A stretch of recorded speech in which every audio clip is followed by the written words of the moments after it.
ఏమని అంటే అమెరికా ఏం చేస్తే ప్రపంచమంతా దాన్ని అనుసరిస్తూ ఉంది.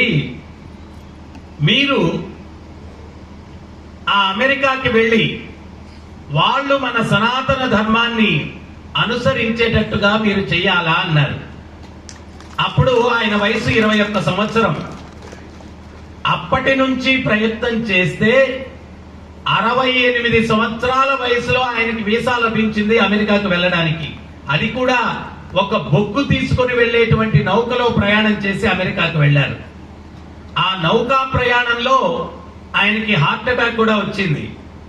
అప్పుడు భగవంతునితో ఒక లేఖ రాసుకున్నారు ఆయన. ఏమని అంటే, నాకే రకమైన అర్హత లేదు, మీ యొక్క నామాన్ని ప్రపంచానికి పరిచయం చేయాలన్నటువంటి ఒకే ఒక అర్హతతోటి నేను వెళ్తున్నాను.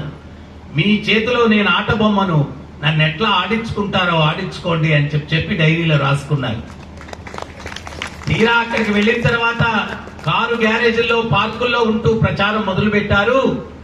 10 సంవత్సరాల్లో ప్రపంచమంతా 14 సార్లు తిరిగి 108 మందిరాలు నిర్మించారు ప్రపంచమంతా.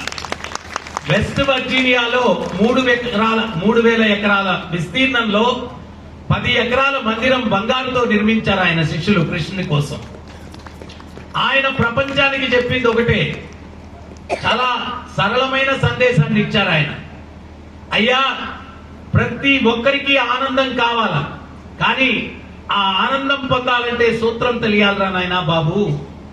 ప్రభుత్వ చట్టాలు ఉన్నాయి, వాటిని ఉల్లంఘిస్తే ప్రభుత్వం శిక్షిస్తుంది. ప్రకృతి చట్టాలు కూడా ఉన్నాయి, ఆ ప్రకృతి చట్టాలను ఉల్లంఘిస్తే ప్రకృతి శిక్షిస్తుంది. Ignorant of law is no excuse. నాకు చట్టం తెలియదండి, అందువల్ల హత్య చేశాను, ఈ ఒక్కసారికి నాకు సన్మానం చేయండి అంటే ఒప్పుకుంటారా? సామాన్య సమాజంలో జీవించాలంటే చట్టం తెలుసుకొని జీవనాన్ని గడపాలా, ఈ ప్రకృతిలో జీవించాలంటే ప్రకృతి చట్టాలు తెలుసుకొని జీవనాన్ని గడపాలి. మరి ఆ ప్రకృతి చట్టాలు ఎక్కడండి చెప్తున్నారు అని సందేహం కలుగుతుంది మనలో. ఆ ప్రకృతి చట్టాలు ఎక్కడున్నాయంటే భగవద్గీత. భగవద్గీత అన్నటువంటిది మానవ యంత్రానికి మాన్యువల్ లాంటిది. నేను ఒక 10 సంవత్సరాల క్రిందట రాజమహేంద్రం నుంచి 2 రాష్ట్రాలు కలిసి ఉన్నప్పుడు భగవద్గీత మీద విద్యార్థులకు ఒక పోటీ పెట్టాను. దగ్గర 40,000 మంది విద్యార్థులు పాల్గొన్నారు దాంట్లో. నెల్లూరు జిల్లా, కడప జిల్లా డిస్ట్రిక్ట్ ఫస్ట్ 2 ముస్లిం పిల్లలకు వచ్చింది. నెల్లూరు జిల్లా పిల్లవాడు రాజమహేంద్రవరం సుబ్రహ్మణ్య మైదానంలో ప్రైజ్ డిస్ట్రిబ్యూషన్ కార్యక్రమం జరుగుతూ ఉంటే ఆ పిల్లవాడు నాకు 2 నిమిషాలు సమయం ఇవ్వండి మాట్లాడడానికి అన్నాడు. మహమ్మదీయ పిల్లవాడు ఏం మాట్లాడతాడని మన ఆర్గనైజర్స్ కొంచెం సందేహపడితే, విషయం నా దగ్గరికి వస్తే వేదిక మీదకి పిలవండి పర్వాలేదు అన్నారు. ఆ పిల్లవాడు వేదిక మీదకి వచ్చి, మా పెద్దలు చెప్పారు భగవద్గీత మన మతానికి సంబంధించింది కాదు, చదవకూడదు అని, కానీ ఇస్కాన్ వాళ్ళు 1,08,000 ప్రైజ్ మనీ పెట్టారు, నాలో చాలా ఉత్సాహం వచ్చింది, పార్టిసిపేట్ చేయాలా అని చెప్పి నేను ఆ భగవద్గీత తీసుకొని ప్రిపరేషన్ అయ్యాను, మొదలు పెట్టాను చదవడము. అది చదివిన తర్వాత నాకు అర్థమైన సత్యం ఏంటి అంటే, మా పెద్దలు చెప్పిన మాట తప్పు అని అర్థమైంది. వాళ్ళు ఏమన్నారు, ఇది మన మతానికి సంబంధించింది కాదు, చదవకూడదు అన్నారు. కానీ మతం అన్న పదమే లేదు భగవద్గీత మొదటి నుంచి చివరి వరకు. ఇది చదివిన తర్వాత నాలో ఒక ప్రేరణ కలిగింది. ఏంటయ్యా ప్రేరణ అంటే, హింస లేని జీవితాన్ని గడపాలా అన్న ప్రేరణ కలిగింది. ఇది చదివిన తక్షణమే మాంసాన్ని భుజించడం మానేశాను నేను అన్నాడు.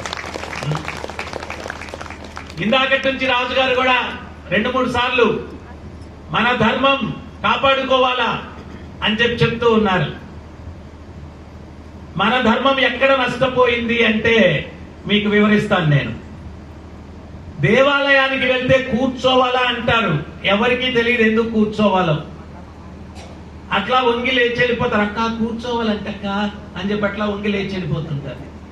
ఒకవేళ కూర్చున్నా రామేశ్వరం పోయినా శనేశ్వరం పోనట్టుగా అక్కడ చర్చించే విషయాలు ఏంటయ్యా అంటే, అక్క ఆ అత్త కోడలు కొట్టుకున్నారంట కదా అంటే, గుడికి వచ్చి చాలా రోజులైంది లేవే కానీ నాకు తెలియదా రామేశ్వరం పోయినా శనేశ్వరం పోయినట్టు చర్చించుకునేవి ఇవి. ఎందుకు కూర్చునేవారు అంటే, ఇంతకు ముందు రోజుల్లో temple is the place for learning, జ్ఞానానికి అదే స్థానము కూడలేది.